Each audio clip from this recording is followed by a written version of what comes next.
there's nothing that needs to be said. Everybody knows what it's all about. Everybody's going to be excited.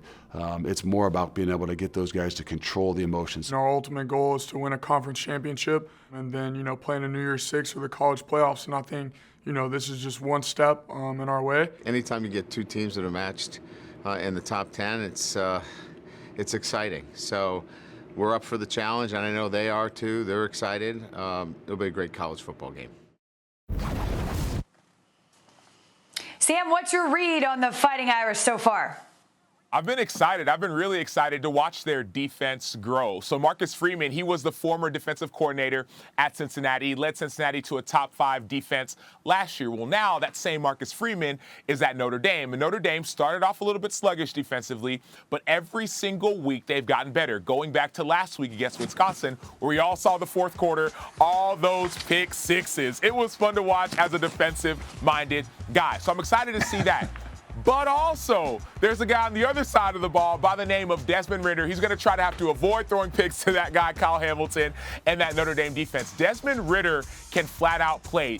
This Cincinnati team, they want to throw the ball over top of you. They want to get it deep. But even if they don't get it deep, Desmond Ridder can do it with his legs. So that's what I love to watch about him. The only questions I have with Cincinnati, offensive line, left tackle, right tackle, I've seen them get beat a couple times. So if I'm Desmond Ridder, got to be a little bit aware of what's going on the outside of you. But once again, I'm excited to watch this game. I think Notre Dame wins it because that defense is so stellar, but it's going to be a really, really good game.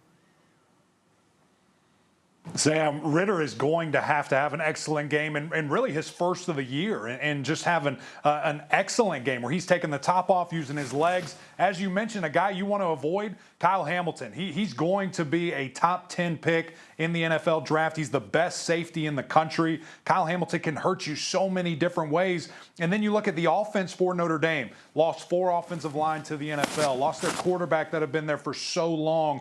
Wide receiver position, everyone is gone. The 2 that are still there with Chris Tyree and Williams able to do the crazy running attack that we thought, but it hasn't been there. Kyron Williams, we thought he was going to take off and really be a great duo for the 2 of these guys, and they just quite haven't figured it out. You see the stat there, 2.3 per an attempt. That's not what Notre Dame is used to doing. So do they figure that out? Can they get to where, okay, we can run the football? A lot of question marks up front, as I mentioned.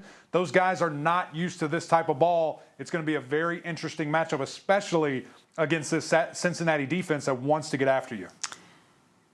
They do want to, and if you're Cincinnati, you have to love this opportunity. That's not why they're going, of course. They want to win, but you got to like the chance at least. And as I mentioned before, speaking of chances, there's plenty at stake in this game Saturday in South Bend. Take a look at the All-State playoff predictor. Notre Dame, one of 7 teams with at least a 20% chance to reach the playoff. That would jump up to 31% for the Irish. With a win on Saturday, a loss would drop their chances to just 8. So it will make a difference. Thanks for watching ESPN on YouTube. For live streaming sports and premium content, subscribe to ESPN+.